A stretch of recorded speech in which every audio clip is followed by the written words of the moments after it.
Greetings, everyone, and welcome to the 69th edition of Cinema Effect. I'm Zach, and I'm joined by Scarlett Johansson's number one fanboy, Jaden. Hello. And the Cobra to my Caesar, a.k.a. Fitzy, a.k.a. Liam. Hey, what up? What up? Ape not kill ape. What does he say? Yes, ape not kill ape. You are, but then he at the end he goes, "You are not ape." You know. Yeah, good moment. Lets him fall. It was a good moment. Wow, we're spoiling the movie real fast right here. Ladies and gentlemen, this is Cinema Effect, the podcast where we review and talk about a different movie every single Monday. And this week, that movie is Dawn of the Planet of the Apes, which opened in the US on the 11th of July, 2014. It was directed by Matt Reeves. The genre is an action drama. And the synopsis tells us, a growing nation of genetically evolved apes led by Caesar is threatened by a band of human survivors of the devastating virus unleashed a decade earlier. I was not expecting the time jump, which I probably should have, because I knew it was like post-apocalypse and shit, but like 10 years, you know, Caesar's got a family now and shit. That was cool. I wasn't expecting that. Fitzy, Dawn of the Planet of the Apes, your rewatch, how'd you feel about it? Yeah, I think it's pretty damn good, pretty great.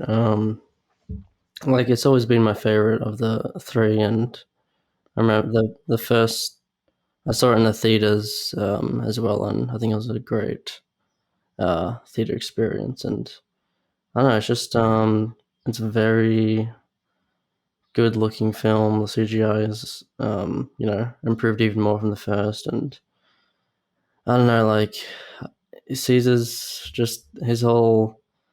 It's somewhat traditional stuff, like his whole like leadership story in this, and just all the little slights. I don't know. It's just a great movie. Yeah, it's very the emotions. Like the first one, The Apes, is so expressive as well. It's just you feel a lot. So there's a lot to like. Yeah. Jaden. Yeah, I forget how good this movie actually is and how much I actually like it. You know, it's always been, you know, I always regard it highly. I've spoken about it quite a bit to you guys. I think I have. Have I? I feel like I've touted. You know, I've tried to campaign it towards you for a while. Yeah, but like watching it this time, I was kind of shocked at how good it was. You know, because like it just slipped my mind. It's been a few years, and no, I really love the experience all over again.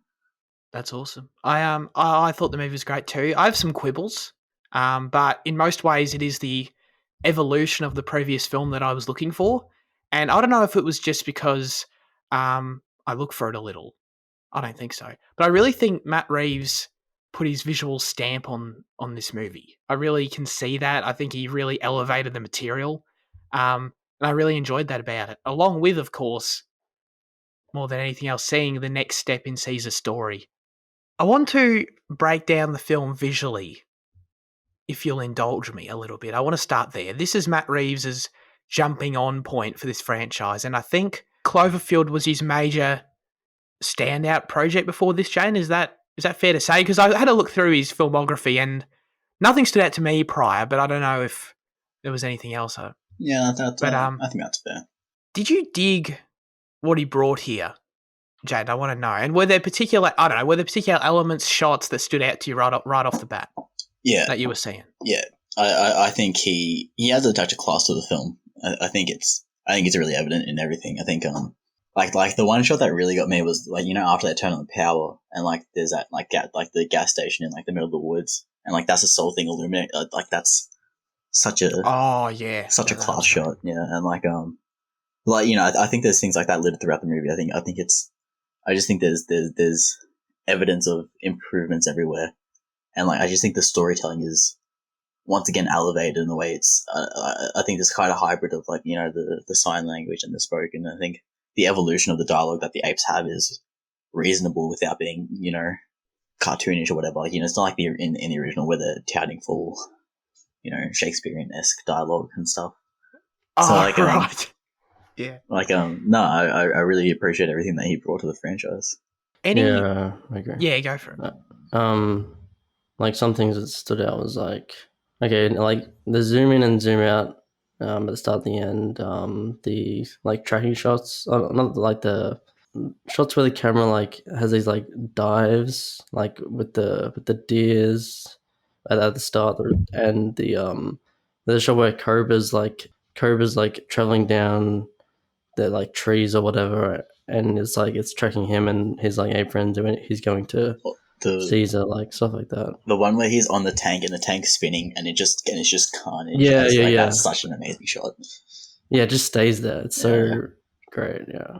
I like how we all brought something different to mine was the tank shot. The tank shot was incredible. And just kept going. No, but then you brought up the gas station 100%. Didn't even think of it. The deer stuff, didn't even think of it, but it was great too. I also, the tank shot was terrific. It just kept going. And I love the, another one that just kept going was the shot following Jason Clarke's character's name is Malcolm, I believe. And the shot following him through the San Francisco building as he's trying to avoid being seen by all the apes that are running through the building with him and stuff. And the shot just kept going. And it was amazing. It's super well, block staged, all that. And then the way it ends on panning around the corner. And you just know, someone's going to be standing there, right? And then it's Caesar Jr. Is that his name? Yeah, Blue Eyes. I don't know what his name was. Oh, it was, Blue Eyes. Yeah. Oh, that was absolutely terrific. I love that. And the end of the movie as well. That long zoom in. And then just, I feel like they were just showing off at that point, right? Like, look at the CG wrinkles. Look how cool it is. Even just talking about like the visual style of the film, that opening montage of like just news snippets of like just 2 minutes of like context of like the past 10 years. I think that was so brilliantly cut together and just. I think the the voice lines they chose and the clips they've used. I thought that was excellent opening montage. It was really good. Did it feel a bit too real though? Yeah. Maybe a little, but yeah. No, that's a great point. And just generally outside of specific shots, I really enjoyed the film's overall sort of rainforest aesthetic and overgrown feel to it. It felt super consistent. I didn't necessarily think we'd stick around in San Francisco, and seeing a direct evolution of the same setting from the last movie and 10 years later, 1-to-1 is really cool. And, it's something I feel like I bring up a lot, but the movie does a great job establishing its setting and its geography. You really get a great sense of where things are. And, like we mentioned the gas station already for a great shot, but we see it multiple times throughout the movie. And you sort of we understand, because it's so important to the story of the conflict between the humans and apes and where they are and their territory, you understand the proximity there. And I don't know, I thought that was all really well done. I don't know, something about seeing all these cool cities in the post-apocalypse I just love that shit. And the Golden Gate Bridge is back and shit. I love that. Let's talk about some characters, because why not? We'll start with the GOAT. We'll start with Caesar. And he just continues to be, he continues to be an incredibly compelling protagonist in this series. The script, along with, of course, the can't be understated Andy Serkis just killing this.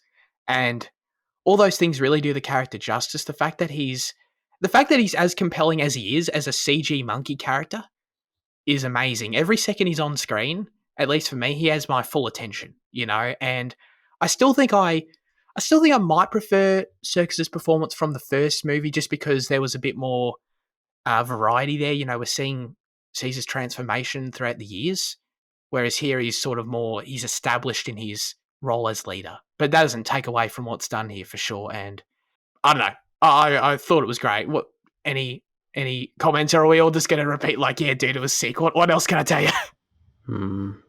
Yeah, no, I think we all agree he's pretty amazing in this, For sure. The only thing I would say, I don't know how I felt about the family, Dude, I had no idea that Judy Greer was the wife.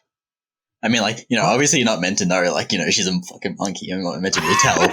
But, I've seen this movie a few times, and, I've just never seen her name. Wow, that's weird. Who's the wife?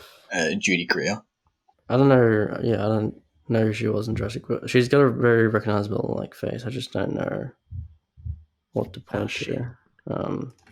She plays a lot of side characters, so I don't know. Was the wife in the first movie? Was she like around? You know, like in the compound or whatever? Because I I don't didn't think think so. so. No, I don't think she was. Yeah. I'm just I trying don't to know. think I just didn't. who was the ape that was taken away to the lab that they went to rescue? What was that? What was that one's name? Ah, I'm Oh, just trying to remember if that was her. I don't know. yeah. I don't know either. I Damn. liked Might be. seeing Rocket and Maurice from the first one as Oh, well dude. there as like Dude. his loyal, yeah, his loyal followers. And there's like that one shot of them in the bus where they see the symbol, and it's like all three of them are like symbolically like standing with them. That's a great shot as well. But Dude, Maurice. I'm so glad they named that dude. He was my guy in the first movie. He's just even more my guy in this movie. He's a legend, dude. oh yeah, And the fact he's like bros with like Jason Clark's son, that was cool too. And they're like reading together. That was cute. I like that. That was great. Yeah, there's Jason Clark's Aussie, and I'm pretty sure Cody Smith McPhee is also Aussie. Oh, is he? Okay, I'd seen him before too. Yeah, Jason Clark is for sure. For sure. How'd you feel about him in the movie, Jaden? I haven't seen him in, I don't think, like a leading, protagonist, good-hearted man role. Good-hearted man role. You know what I mean? No, I thought he was solid. yeah, I really like him because I think I mainly know him from Great Gatsby. I'm sure there's something else. Hold on, let me oh, yeah. bring up. Wait, what is he? I know him from Devil All the Time. He's the Oh yeah, Zero Dark 30 as well. He's one of the main soldiers, yes. and Oh, he's in yeah. No, I've seen him. Yeah, I really like Jason Clark. I think he's great. I think he's really great in this movie. I think he's got emotion, but he's also a good action man. I think yeah, I love the backstory they create with him and Gary Oldman's character. Yeah, no, I really like him. I really like him in this movie. Yeah. No, I totally agree. I sort of feel like I more often associate him with sort of villainous characters. I don't know why. His Maybe I'm just face. I don't know. He sort of has a villainous sort of face, doesn't he? He does, yeah. He does. Yeah, yeah, yeah. But anyway, so no, I was impressed by him here. Did you feel the same way, Fitzy? oh yeah, I think it was good. I think I heard this criticism of the movie once though that you can't describe. I don't know if they were talking about him, but they said you can't describe this character without any traits that you would describe as a rock. You know, like solid. Tough. Which is funny, but I don't like. I'm not saying it's like I'd call him one compassionate. dimensional, but I'd call him compassionate. compassionate. Yeah, I think so. A rock's Yeah, I compassionate. guess so. Yeah. The Rockers. You know. How would you rate his face in terms of how villainous it is on a scale of 1 to 10? I don't think he has a villainous face, really. I mean, No? in Sort of this, like a out of he's 4? very believable. Good guy in this, I think. He is. But his face, Um, it's a bit. It is a bit, right? is it? I don't know. I think so. And of course, we already mentioned him, but the OG Gary Oldman up in here, dude. I feel like this to a lesser extent, obviously, because it's not like he's got prosthetics or anything crazy. But like, I stand by, dude. Every time Gary Oldman shows up in a movie, it always like, is that Gary Oldman for like 1 second? You're always like, you know what I mean? It's not. It's never just like he's just turning up as himself or whatever. He always does something. Like he's got the glasses and the hair going on, and obviously he's doing the American accent. So there's always something that sort of he brings to the table in every role. And I mean, it's Gary Oldman. How can you not enjoy him really? So I thought he was terrific as well. Did he die at the end of the movie? I feel like I missed something there. Yeah, he blew himself up. Oh yeah. Oh right, but then wait, hang on. But Jason Clark's fine. Yeah, because he hid behind the ledge of the rail thing. I mean, like it's super dodgy, like that part. But I Yeah. mean, you know, So yeah, right. No, because I do remember that. Yeah, because my thing was I sort of assumed, I guess, because Jason Clark was fine, that Gary Oldman would be fine too. But then they never showed him again, so I assumed he was dead. Okay, no, that's fine. That's fine. Honestly, probably if anything, just because I'm a Gary Oldman fanboy, I would have liked a bit more time with him. But even I don't know, but even the stuff we do get with him, like that one subtle scene where I guess it's not subtle, but where he's like, crying over his family's photos and stuff. Like, it's good stuff. I can't complain. Watching some good actors act. I like it because he's never really a villain. Like at the we see like some like extremities towards the end, but like even then he's just trying to protect the colony because he doesn't, he's just doing what he thinks he knows and stuff.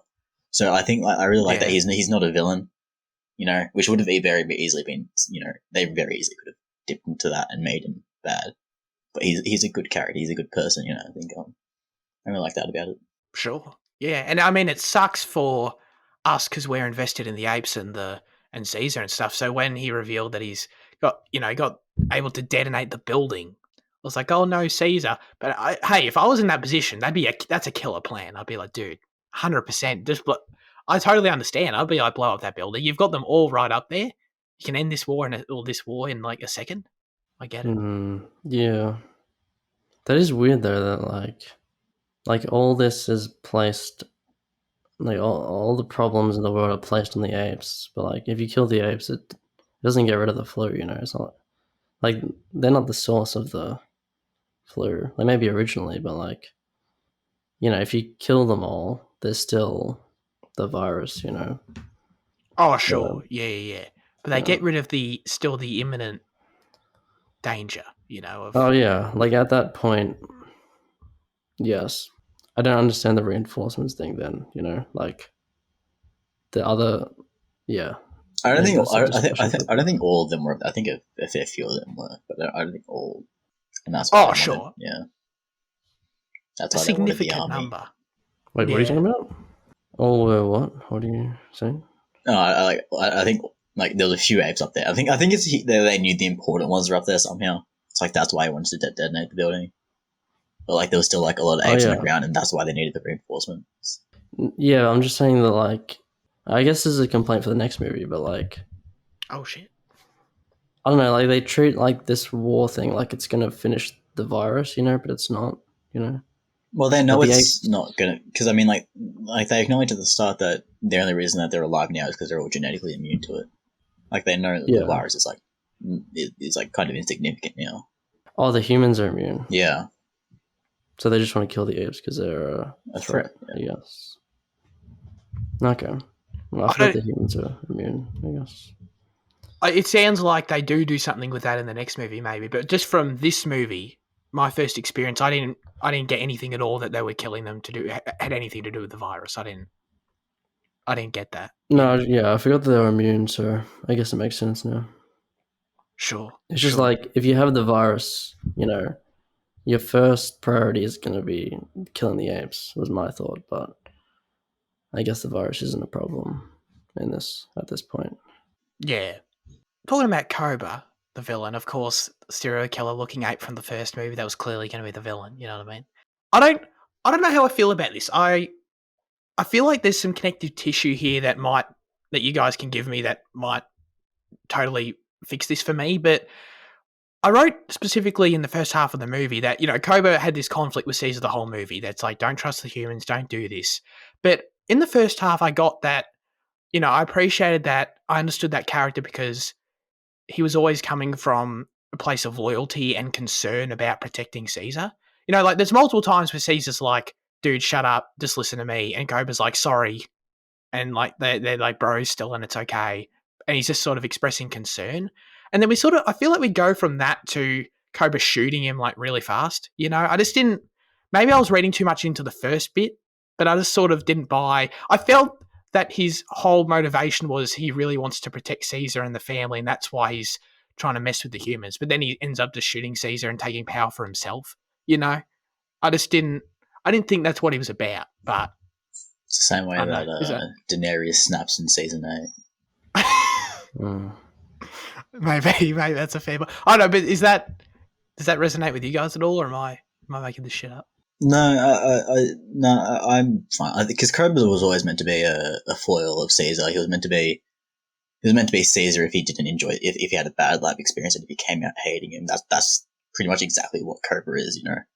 Um, and I don't really think I think it's more of a stacking thing of there's that one threat that breaks the camel's back.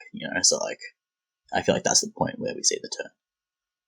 It's this repeated non-listening, and it's this already built up hate of the humans and mistrust. And I don't think think once he gets the power, is like when he's kind of drunk with it. But I think his initial motivations to get there is just because he wants to protect what he has.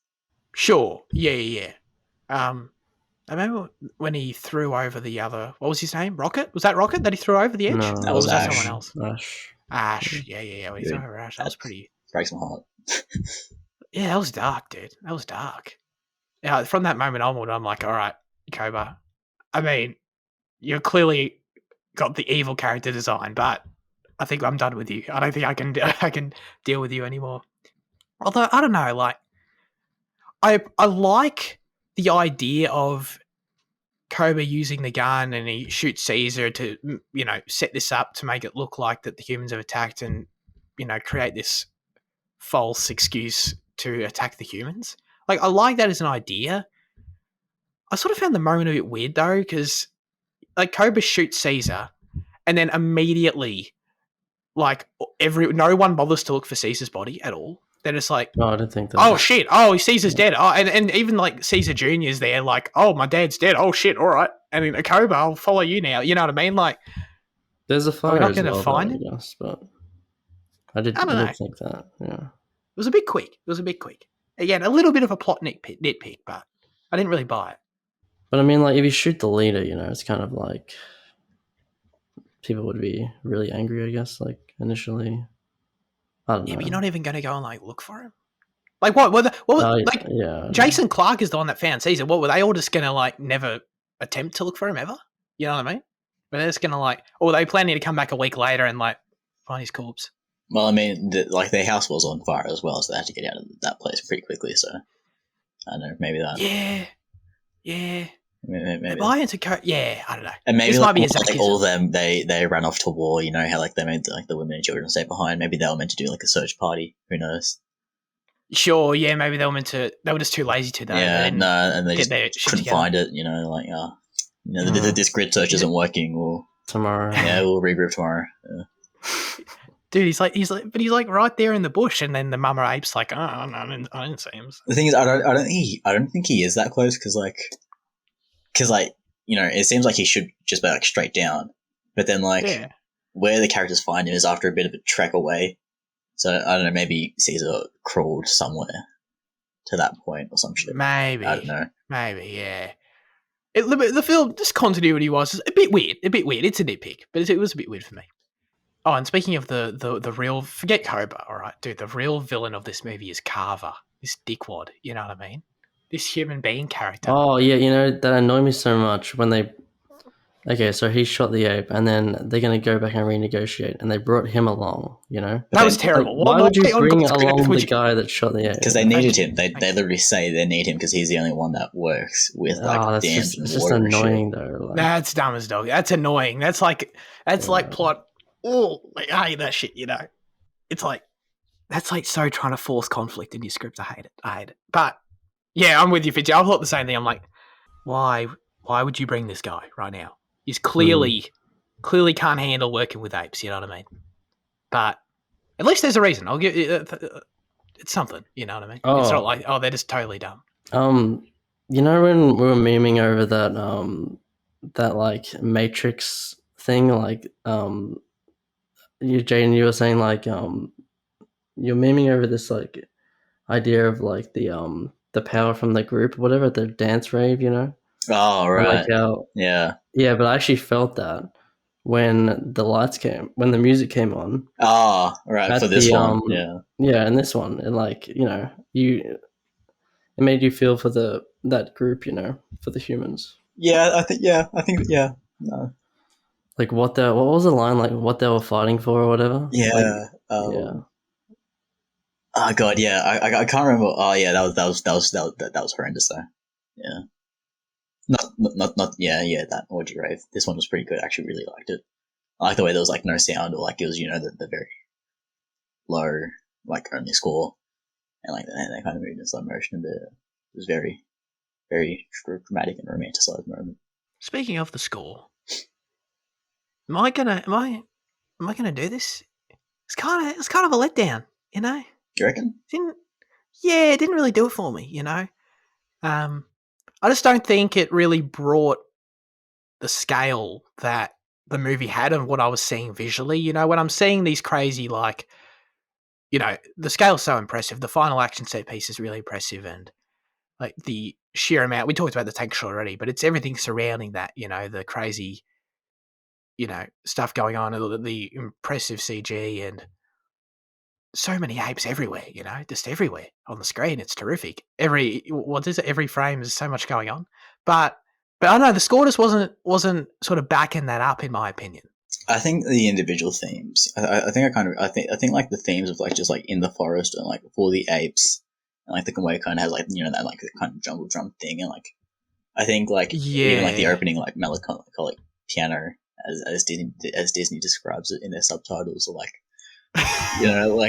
or like I think in the quiet I think I think it excels in like the individual, but I agree with you about the scale. Like in terms of the larger, it is a bit lacking.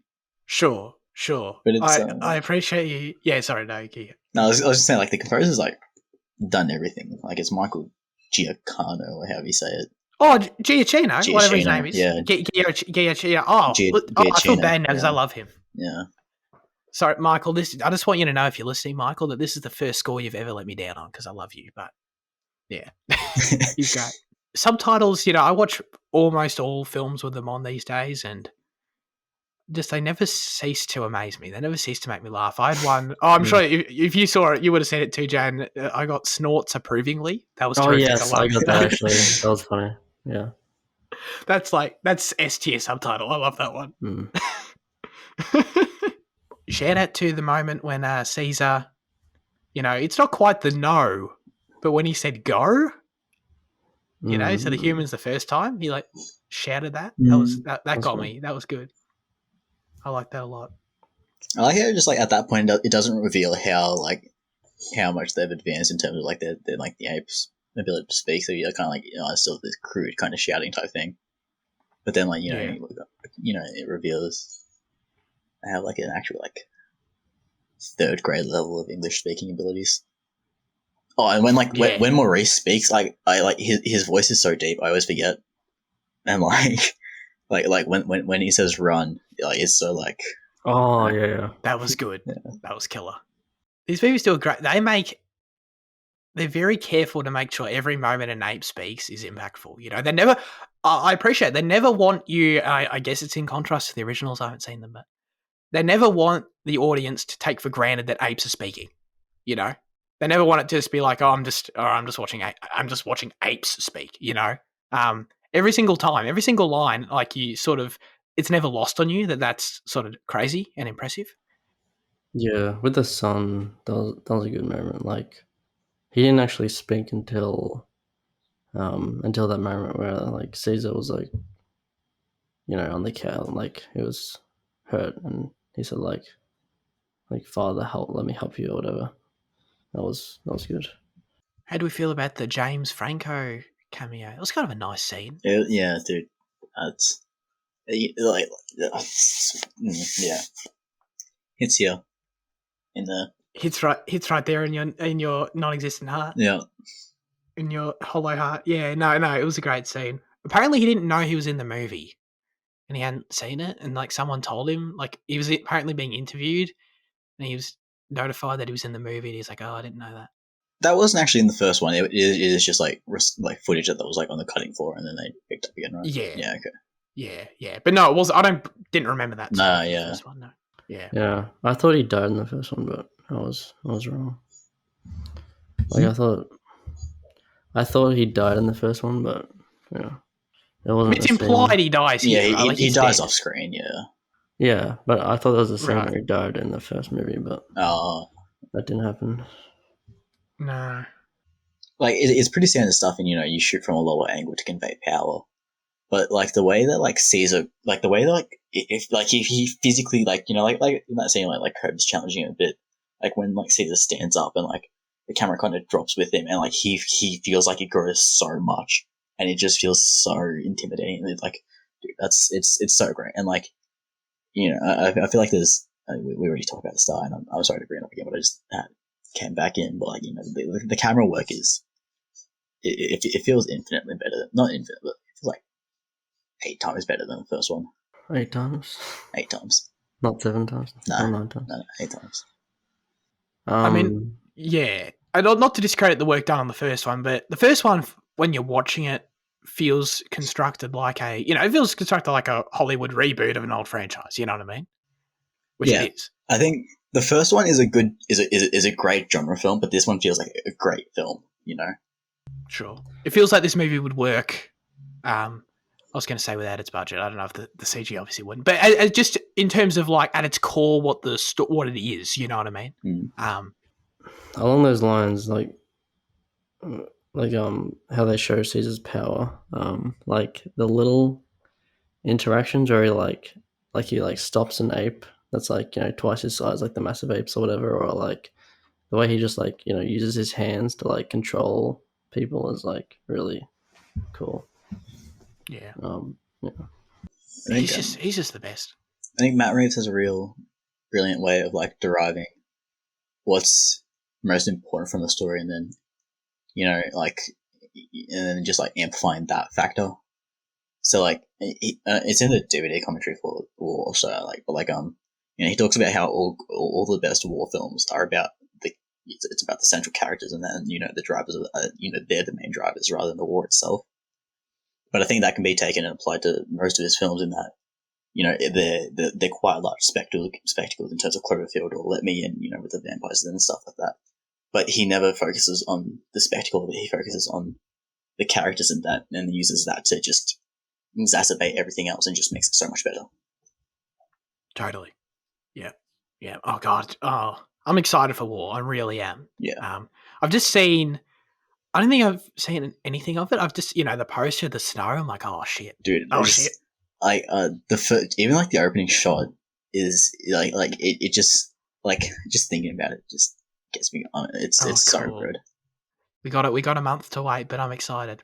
I mean, speaking of leading into War, I think Caesar as a character is in a really interesting place heading into it. I don't want to brush over sort of. I talked about that he's sort of more one note in the movie just based on where he is in his life, but he has cool character progression in this movie, and I think it's ideologically, I got it, really interesting for him heading into the next movie because he's in a position now where he's forced to fight a war he never wanted to start, and now, he talks about that he empathizes more with humans at the end of this movie. Obviously, he relates more to humans from the start than any of the other apes because he lived with them, but there was always still, like we talked about in the first movie, that dissension between the two, like the awkward feeling when that scene in the first one where he's being walked on a leash by James Franco. There's always that dynamic at play that's sort of off. And in this movie, because Cobert betrays him and Jason Clarke helps him, he sort of learns, all right, there's a lot more in common between our kinds here. I think that's interesting, and this war's happening. Obviously, the movie's called War for the Planet of the Apes, so I'm interested how Caesar's going to sort of deal with that. What's going to happen to him? It's going to be cool. I can do trivia. Actual background to the film here. According to Matt Reeves, the original draft of the screenplay, which was written before he was hired, was set further in the future, with the apes having obtained the ability to speak almost flawlessly, and Caesar playing a much smaller role in the movie. Reeves thought it would be more interesting to explore Caesar's story at an earlier stage and asked for permission to rewrite the script from scratch. His request was granted on the condition that he delivered the film in time for the release date. He wrote this movie, this is very much his film. And it sounds like I don't want to dismiss a screenplay I've never read, but it sounds like a much better decision, honestly. Well, that one that never came to fruition sounds much more like the originals. It feels like they were going to try and go more along that line. Yeah, I'm glad they didn't. Because like I said, I really dig where the apes are at right now. They're like we've talked about a million times. It's cool seeing them learn how to speak and stuff. If we just missed that, if we jumped in this other hypothetical version of the movie and Morris is just chatting, I'm like, oh, or Maurice, yeah, I'd be like, oh, don't know about that. That goes back to what I was saying about Reeves finding the most important part and then pulling it and dissecting it, making it better. Absolutely. I think he's because doesn't I think he's kind of underappreciated in that aspect because he's kind of he is not stuck with, but he does work in genre films, horrors and sci-fi and stuff. And I feel like his writing abilities kind of goes a bit under the radar. Sure. I don't know if he has a writing credit on War. I know for the Batman he definitely has that. I'm not sure if he has a credit, but like when like watching the DVD commentary and like about how he talks about it, it definitely seems like he had a massive part about it in the story, right? Yeah, because he was saying like I mean this is stuff like that, but like I think they watched like 100 and something like war films, like as like a research for that film, and then finding out what's best about it, and then like is basing the script from those. Oh, dude, I'm becoming Matt Reeves' #1 fan right now. This is great. You haven't even seen the Batman yet. I know. Oh my god, I need to keep my expectations in check for that because I'm too excited. How's this CG bear compared to the Revenant? Oh, the Revenant absolutely blew out of the water. I was actually thinking that when I saw it. Do we need to keep an ongoing ranking of CG bears in movies? The bear in this is amazing though, I thought. Like, that's pretty great. No, it was great because, I mean, any CG, anyone making CG for films this high, they're great at their job, right? Mm. The Revenant shat on it though. Like the Revenant just killed it. You know what I mean? Yeah, you could feel the weight of the bear through the screen. Yeah, you could feel it really clawing at Leo's skin, like every inch of it. And I mean, I don't blame. I'm not like, it's not a criticism for me of this movie at all, because obviously this film also has to animate like 20 million apes as well. So and the bear was all they had to do in the Revenant, you know. So that's a great point. I appreciate you bringing that up, Fitzy.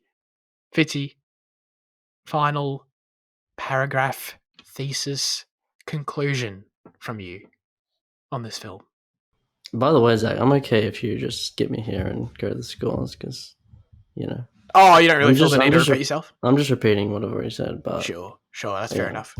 No, that's good. I appreciate that. The movie's great, though. Cool. Awesome. Jaden? I had this at an 8 out of 10 for the longest of times, but I think I might need to pump it up to a 9. I think. Ooh. It's. There's very few things in this film that I criticize, and like there's even less that I actually like dislike of the criticism. So I mean, like, I think it's an incredibly strong entry, and just 9 out of 10. Hell yeah, dude! It's an 8 from me.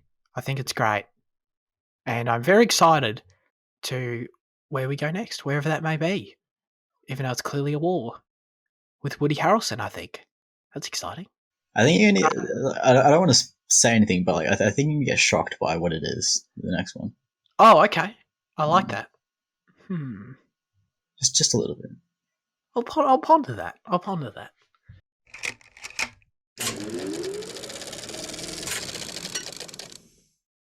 Let's get into news chat.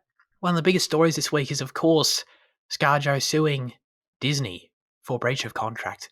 Now, I hope you guys don't mind. I hope you'll indulge me. I actually looked into this a bit more because I wanted to get a bit of a better sense of what's going on. And there's this great YouTube channel, Hogue Law, breaks down like all this like nerdy ass like law stuff. I think it's really cool. So he's a lawyer. Go and check it out if you want. He actually breaks down the contracts and shit. What's his name? Hogue Law. I think it's just the way you'd expect it. HOEG Law. But so I'll just quickly sort of give a summary that's a bit more in detail than just she sued him, and then we'll chat about it. But essentially, what it is, of course, is the fact that back when she's had an agreement to make Black Widow back in the day, as per these contracts usually go, the wording in the contract was wide theatrical release for Black Widow. That was the wording, right? But Scarlett Johansson's team's argument is that everyone in the movie business, all the historical implications of these contracts, everyone understands wide theatrical release, the phrase, to mean exclusive for 90 to 120 days. Everyone understands what that means legally, right? So that's their argument is actually more from I forgot the actual legal term for it, but it's essentially they're suing them for breach of contract and sort of a breaking of good faith or good, mutual understanding in that, sure, Disney's argument, as you'd imagine, is, well, it did have a wide theatrical release and we also put it on Disney Plus, but their argument is, well, essentially, we all have an understanding of what wide theatrical release means and this isn't it. And from our perspective, this is a breach of contract. And then, as we know, Disney, I don't know if you guys saw it, but Disney then, released their counter statement, which was essentially like along the lines of Such a joke. ScarJo, we paid you $20 million for this movie, which, by the way, like a bit out there of them to just say that exactly how much they paid her. We paid you $20 million for this movie.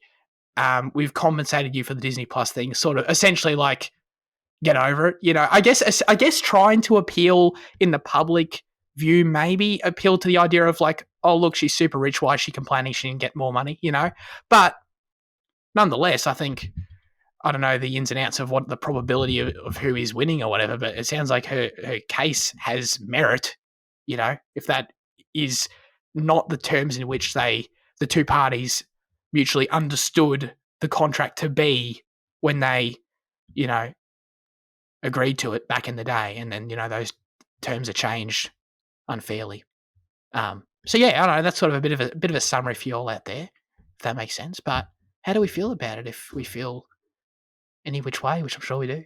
Well, just to add to it, yeah, like, because like the thing is that what I saw is that the lawyers have it in writing that this would be a that it would follow certain theatrical, whatever you said, and like so then like Johansson tried to renegotiate the contract when she learned it was going to be on Disney Plus as well, but then like they just ignored her thing like that as well. So like even when she tried to do something about this, they just denied or just or they just didn't acknowledge that and just left it there. There's also that to her side. Absolutely, yeah. They seem to sort of try and blow her off. And like even in like the I'm not sure if they released in the same statement that you mentioned, but like there's something like along the lines of, oh, it's irresponsible or insensitive of her to like be looking for this shit and like in like this COVID times and like it has nothing to do with what it is, and they're trying to villainize her, and like it's just it's just Disney being Disney. It's just they're just dicks. Yeah, it's sort of a weird. The statement was sort of, I don't know. And who are they to say, oh, look how much money she has, why would she want more, when they're, the biggest corporation on earth, essentially? Oh, sure, yeah, but yeah, I know.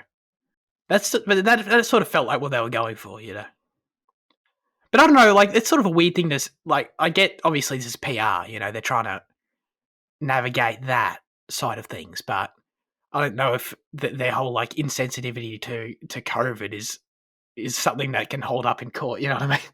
I don't think so, but I'm looking at your video, so it says I'm looking at the thing. So it says like theatrical release means exclusively movie theaters. It's saying that like it's implied to mean that, but like would that be like a legal? Like how would theatrical release be like a legal term that like ScarJo's lawyers could say this is what it means? Like how could they argue that? Well, it's obviously not a legal term. I guess their argument is that they're going to try and prove that both parties understood what that meant when we made when we made the agreement, and now they're trying to shift the definition of it, So I don't know how they'll go about arguing that. I'm sure they'll have their means, but and I'm sure they can also. There's probably plenty of references to millions of other contracts in the past that sort of adhere to that logic, But to your point, though, you're right. That is what they have to argue because it's not in the Oxford Dictionary. You know what I mean? Well, like, if they could they do something about like how like for an Oscar, for a film to be an Oscar contention, it has to have like that 6-week limited run or whatever it is in theaters only or something like that. Yeah. Could they bring up something about like they promised her that this would be lobbied for an Oscar or for, I don't know, performance or score or CGI or something like that, and then like they kind of pulled the rug on that, and then they kind of did the dual release, and that kind of they kind of used something there about like as proof of they intended for this release only or something like that. Potentially. I don't know the ins and outs of that. I mean, I don't know if that, because the Academy sort of changed that, didn't they? And then obviously, June's still coming out HBO Max day one. Does that mean that's not eligible for Oscars? You know what I mean? I feel like there might be more to that. I'm not too sure. I think their rules are as strict as that. Yeah. I think the biggest thing to come out of this is that industry practice and so Disney specifically, just industry in general is like how often they ignore the writers and they disrespect the talents, and it's fun that's someone of ScarJo's stature. It's finally going to get notice of like how often they just fuck over writers or directors or just smaller actors and whatever, and it's finally going to bring that to a bit more attention. Sure. Yeah, sure. hopefully. Well, didn't I think? I don't know there was of a thing any. about I Emma don't know of any Stone. examples. Sorry, yeah, you were going to say one. Sorry. There was a thing about Emma Stone thinking of doing something about Corolla, but yeah. I saw hopefully. that. Didn't they actually renegotiate with Stone, or didn't she reach out and they actually like came to an agreement? Oh, I don't know. Like, I'm just saying, like, I saw that and some other like as you said, it's brought attention to this kind of thing, and I saw like other people, talking about things. I don't know, like it's brought awareness, as you said, to this kind of thing. It's kind of similar to last year when like those directors and whatever, like they started that petition or whatever it is about like HBO's like simultaneous release, like when Villeneuve and Nolan or whoever it was, they were saying this isn't right, whatever. It's similar to that, but this time it's got legal implications other than just a lobbying for a change. Yeah, well, it makes Yeah. me wonder, to the point of this, maybe establishing not necessarily legal precedent. We don't know that yet, but like just common phrase, not legal definition, not capital P precedent, but establishing precedent for people potentially doing that in relation to Warner Brothers and HBO Max too, right? Because you'd imagine a lot of talent there would be in the exact same boat, and maybe people are like, oh shit, can I sue old mate WB right now? I don't know, maybe. Yeah, who do you think will win? I mean, Disney will obviously buy the court and then just like they'll just rule in their favor. These things normally Why not? reach an out of court settlement, so I imagine ScarJo will get a pocket of cash from Disney, and it won't continue. That's Do you probably reckon my this would? prediction. It's like she's never going to work with Disney again, or do you reckon that's going to be the thing, or do you reckon? I wouldn't imagine anytime soon. I don't know. Maybe never. Yeah, I wouldn't be surprised. I mean, conveniently for her character's dead now, so. No, conveniently for Disney, really. Yeah, no, sure, yeah. No more Avengers. Yeah. All right. Well, there's a Netflix live-action Pokemon series in development. Does this do anything for? This will do something for you, Jan. I'm sure. Yeah, I don't know. I'm just kind of imagining like nightmare fuel Pokemon designs, though. I mean, like. Did you like the way they looked in Detective Pikachu? I did. I really enjoyed them. I thought they were really good renditions. Cool. But like, I'm worried that Yeah. Netflix is going to try some weird shit. Yeah. They'll make Ash like 22 years old and actually Maybe probably they'll make him a compelling character. I don't know. And it's probably not even going to be Ash. To be one of the video game protagonists. Yeah, it'll be red or blue, and you get to choose. Yeah.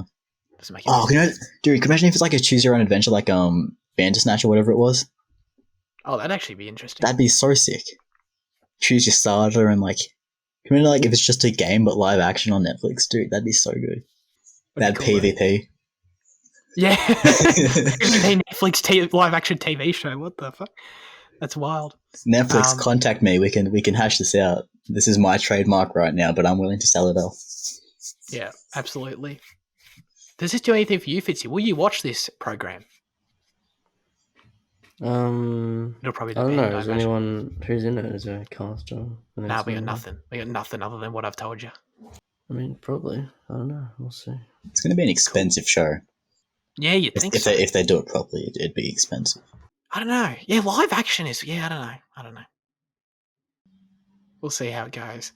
I mean, I know they're doing that live action, Last Airbender thing. It's like, really, Oh, we're like really a TV doing series. this. Yeah, they're remaking The Last Airbender in live action. It's like, are we really doing this? Like it's not like I'd heard about that project years ago, but I didn't give a shit back then. I'm like, oh yeah, whatever. And now that I'm invested in this world, I'm like, why? Well, like, just make new shit in that world. I don't want. Why would we want something that's great? Well, Live action. Didn't Nickelodeon like open like an Avatar Studios or something like that? Or whoever owns Avatar now, they open up where like they can tell more short stories and more stuff. Yeah, that sounds awesome. Awesome.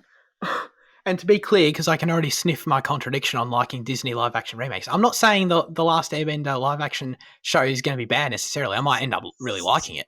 I'm not in the boardroom when they're pitching it. I just hope the pitch is interesting. I'm not really seeing it. I don't know if it will be. I doubt it, but if it's great, whatever, that's cool. I mean, I'd sort of just on paper prefer that they put time into new shows. You haven't seen the masterpiece of the live action movie as well, so No, yes. you can't really judge. I have seen it, Oh, you have? but that I saw it a decade ago before I gave a shit. It was like just I think I might have known it was based on a show. I don't know. I just watched it as a movie. Dude, it's so goddamn bad. I'm going to watch it soon though because I just want to. I want to understand because I know it's like I want to go into it from the perspective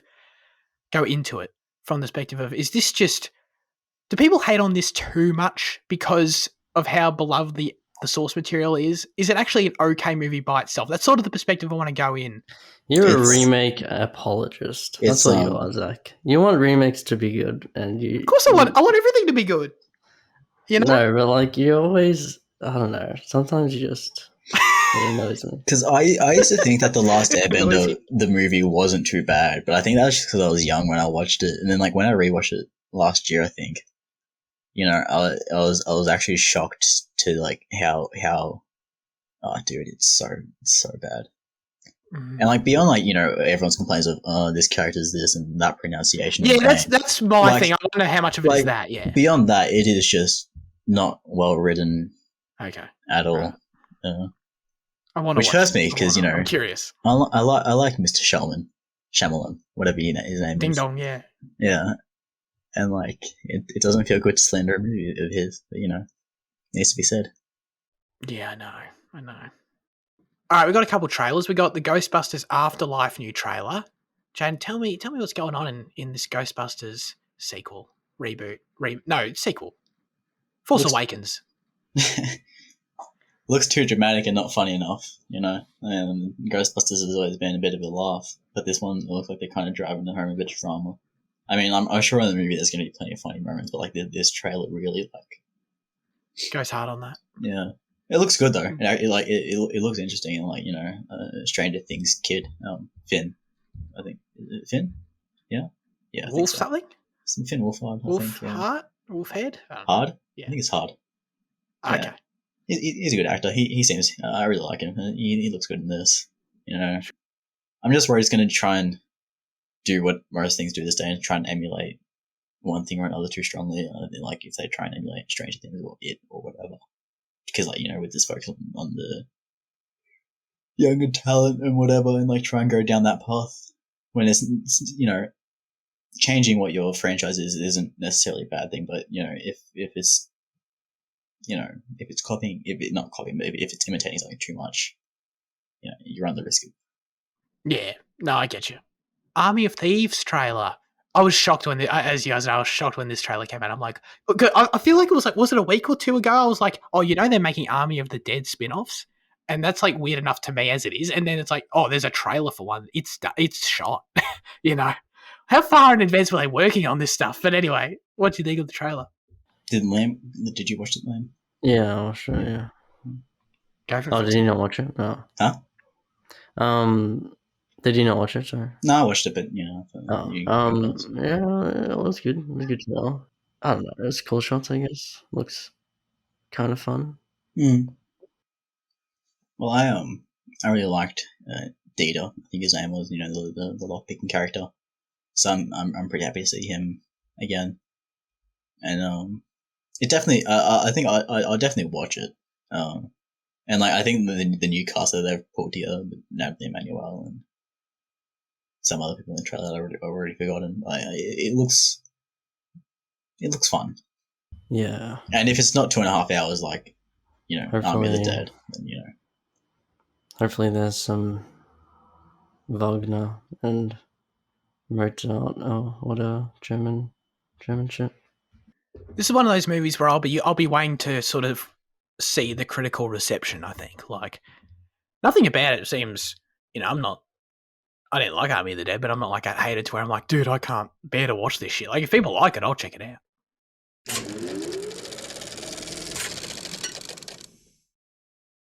Now it's time for our highlights of the week. Jaden, what have you been watching? Yeah, I watched I watched Black Christmas, the 2019 version. It's a remake of like a 1970s like kind of cult classic slasher film, and it was interesting. You know, it's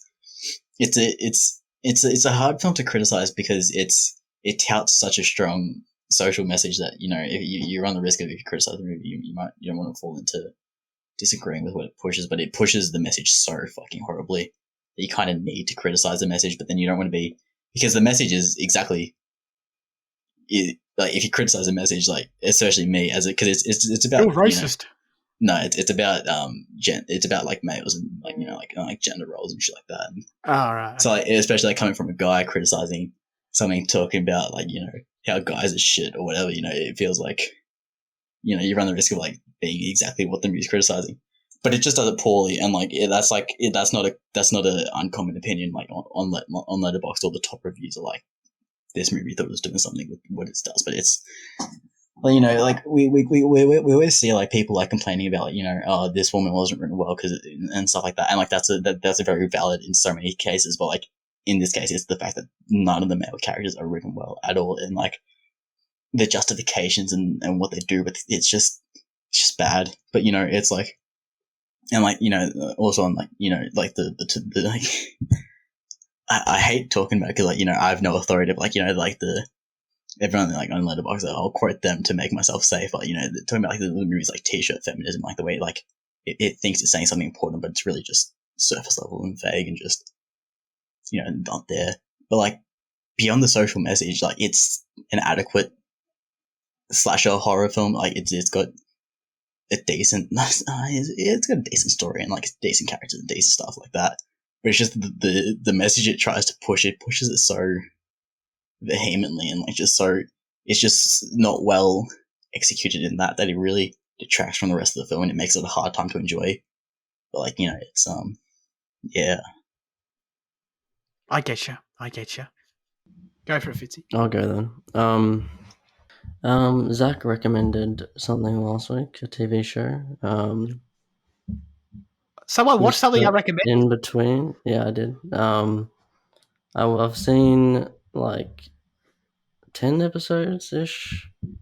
First season only had 6 episodes, so yeah, I watched that and some of season 2, and yeah, it's pretty great show.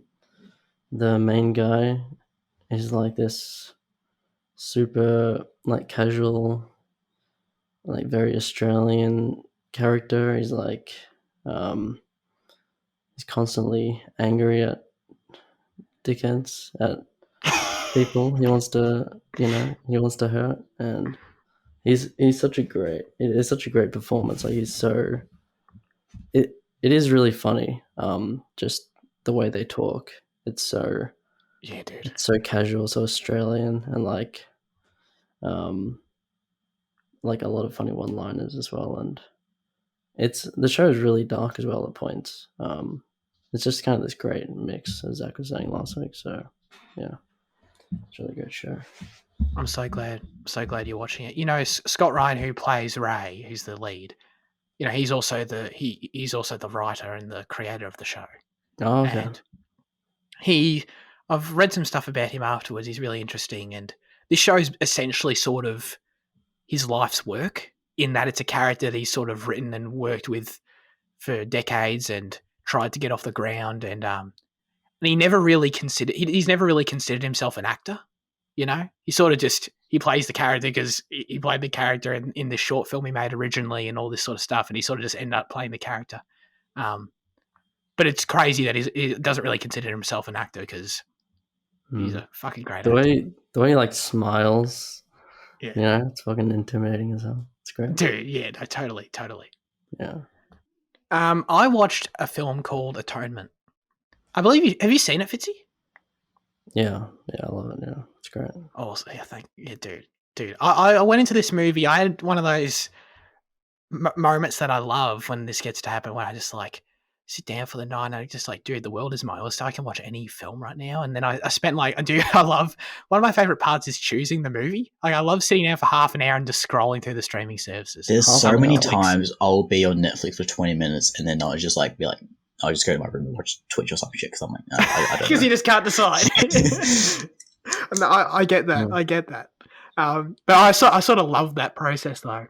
And I sort of sit there and wait till something like really connects. I'm like, for no reason, by the way. I've never seen the movie, obviously. I'm just like, some reason this is really what I'm seeing of this. I feel like I'm in the mood for. So I'm just going to freaking play it. And, oh, dude, it's a killer movie. Absolutely loved it. And obviously I had no expectations other than it's directed by Joe Wright and we'll sort of hit or miss on his films generally. I think this is probably most akin to Pride and Prejudice, just in the setting and the Keira Knightley being the lead or whatever. But I enjoy this way more than Pride and Prejudice, and the movie stuck with me. I think that's one of the main things that, I think it's pretty obvious. You can tell when a film's great for you. I'm still sort of thinking about the movie next day and where it left off. It was so engaging, incredibly well shot. Fitzy, of course, that 5-minute one take was nuts. Oh yeah, It was nuts. It might be like 1917 did the whole movie. Yeah, whatever, dude. That shit was insane. But outside of that, though, just from a character perspective, the story they were telling is so interesting. And the first half an hour is basically all just set up. They're laying the groundwork of the family and the characters and shit. And I'm watching it. I'm like, oh, I'm enjoying it, but I'm sort of like, I don't know what we're doing here. I don't know where this is going. And I was digging the interactions. But then when it like lays out, okay, this is the moment, the event which kickstarts the rest of the film. I'm like, oh shit, this is what we're doing, and it just kept going and going, and some of the twists and shit just really got me. I was enthralled. I absolutely loved it. Are you on a similar vein? Yeah, I mean, I was like, it really like affected me. I rewatched it like the next day because I was like, I can't stop like thinking and like feeling, the pain, Yeah, no, totally. I get that. It's a beautiful movie. And there's like 3 main characters as well, and every one of them is interesting to follow, and like even the one you don't know if you want to follow. So yeah, Dude, it's fantastic. Yeah, that's a movie would be an awesome like spoiler talk discussion with anyone. Yeah, there's a lot to talk about as well. There is. It's an awesome movie. So yeah, I really enjoyed that one.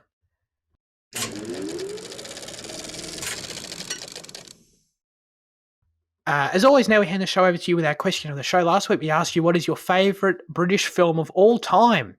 Jai wrote in and said, for sure 28 Days Later, No Cap is the best British movie of all time. Do you guys have a bit of deja vu, like experience that? With that. It's wild. Aiden said Peter Rabbit. I haven't seen Peter Rabbit. Is James Corden in that movie? Yeah, and Margot Robbie. It's got kind of a stacked cast. It was actually shot down here. Really? Yeah. Oh, then it doesn't count, Aiden. Sorry. It's fine. Spooky put in a few things, didn't he? And I feel like I'm gonna have to pick one. You know what I mean? What did you say? So Luke says, does The Dark Knight count? No, absolutely not at all. like possibly one of the furthest things from. Henry says Monty Python and the Holy Grail is a classic. Perfect example. Henry understood the question clearly. Luke comes back with a bit of a redemption story though. He says, I enjoyed the Kingsman Secret Service movies. They were fun. Yeah, it's a good answer. I haven't seen the second one though. Is that as good? No. They do something I really don't like at the start. I mean, it's just a personal thing, but I mean, it's still good. I still like it. It's still a bit fun, but I think the first one's better. Okay. Andy says, my favourite British film is probably Match Point, directed by Woody Allen, a criminal friend of the show. I'm not going to lie, I read up on Woody Allen a little bit because I feel like it's one of those like zeitgeist things where sometimes like we sort of get caught up in, everyone says that he's this, so let's just, I didn't really know anything about it. I read up on it and definitely some really dodgy accusations there, not going to lie. Really dodgy accusations, but sort of not proven in any way, so I'm just like, I don't know. It's Yeah, It's sort of yeah. weird. Yeah, I don't know. I don't know if I'm willing to cast full judgment, but whatever. It's out there for you. Set in London, filled with British actors talking in basic posh London accents. Grass tennis courts involved. Wow, I love it includes that. Yeah. Scarlett Johansson being the only American, and unlike Midnight in Paris, this is a pretty dark film with unsuspected thrills and a spill. I love that. That's a great, like, put that on the box. Look it up and check it out if it's available. Woody himself is a Yankee, though, isn't he? He's not British. Yeah, no, he's a Yankee. Yeah, Yeah. Yeah. So yeah, I mean, yeah, would you count that? Yeah, why not? I mean, I don't know. I think I think that you would count that in that like it's thematically, British. yeah, I'd say with the question the way it was posed, it's fine. Yeah, The Dark Knight, absolutely not. No. Absolutely not. I think him bringing up grass court tennis is actually valid because I think I'm not sure how much it is, but so Australia uses concrete courts, French use the clay courts, and then the British use the grass tennis courts. So it actually is like a valid point about being British. No, totally. Yeah. Wait, hang on. What do we use? It's not concrete, is it? I'm pretty sure it is, isn't it? Is that like not some another kind, name? there's some kind of similar compound. Clay, grass, and asphalt. It says hard court, which is it's hard court, which is concrete. Sure. Okay, that's fair. I never really thought of it as concrete, but tennis podcast. Jaden, what's your favourite British film of all time? I don't know, because I don't want to rehash my answers because I feel like I've too often been like, oh yeah, this one, and it's just getting kind of tired. Yeah, sure. Yeah. So how many times can I say fucking a Guy Ritchie film or an Edgar Wright film? Slaughterhouse Rules. Honestly, why not? Can't say Harry Potter because I've talked about it too much as well. Skyfall. There we go. Bang. Oh, Done. Great one. Great choice. Yeah. Yeah, Cool. just nothing needs to be said about that. I think I've even mentioned that on the show before, but less often. Everyone knows how awesome that movie is. Is there anyone on the planet Earth who doesn't like Skyfall? And if you do, oh, okay. It's not that he doesn't like it, but he prefers the older British, like not the older, like more campy kind of classic Bonds. Sure. Oh, that's sort of fair. If you're a Bond fan, I sort of understand. So I guess I take back what I said. I guess mine is Atonement. That feels a bit like recency bias. So in case you want to, you feel like that's not good enough, then I'll tell you The Half-Blood Prince because it's a killer movie. That movie is so. I feel like the movie's underrated. Like I know everyone likes all the Harry Potter movies, obviously. And that's what's so impressive about that franchise as it is, that there's not really a weak one. No, there's no Harry Potter movie that someone's like, oh yeah, but that one sucked. Like that just, it's not a thing. But I feel like, so I don't think it's underrated in that sense, but I feel like just as a film by itself, it is. I feel like people don't talk about it enough as a solo outing, apart from the franchise. But so I'll say though, I'll throw those two out there. What about you, Liam? I actually forgot about Atonement when I was looking through my things, so that's up there. But yeah, it's probably Naked. Mike Lee's Naked. Which none of you guys have seen, so that's awkward. But David Thewlis, he plays this he's like this really like bitter, like venting Manchester guy. He comes to London after the first scene is literally him raping someone, and then he steals a car and drives to London, and then he basically tries to make everyone miserable for the rest of the film with his verbal abuse, with his wit, just kind of talking about the meaninglessness of life, and everything sucks, and it's enthralling. It's an amazing film. It's like one of the best performances probably my favorite performance of all time, honestly, David Thewlis in Naked, and it's dark. It's I don't know. It's philosophical. Yeah. I have a Very cool. 360p copy of this on my laptop. Is it worth watching that one, or should I wait Yeah. for a higher Okay. time? So Should I wait for a I higher? actually like I was wanting to watch the film for ages, and then I saw like a YouTube version of it. And I'm like, okay, I'm not gonna watch a YouTube version. I think that's And the then like version I have. I started watching it, and I was like enthralled by it. So like I finished that. But like so I got the DVD now.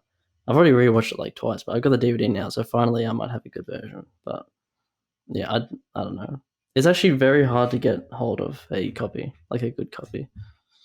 Like David Thiel, like there was a story like a fan met David Thewlis and he was like talking about how he couldn't get a copy, and David Thewlis was like, "Oh, I can't either." It was like really difficult. But yeah, So watch the 360 version or no? yeah, I guess so. I don't Yeah. know. Yeah, That's really funny. Now you can watch it on DVD. You're like, oh, I can actually see what's happening. Oh, that's a person right there. That's not like some weird pixelated blob. I get it. yeah. As always, we'd love you to submit your questions, thoughts, reviews for next week's film in the YouTube comment section. Send us a DM on Instagram or type it in the Discord.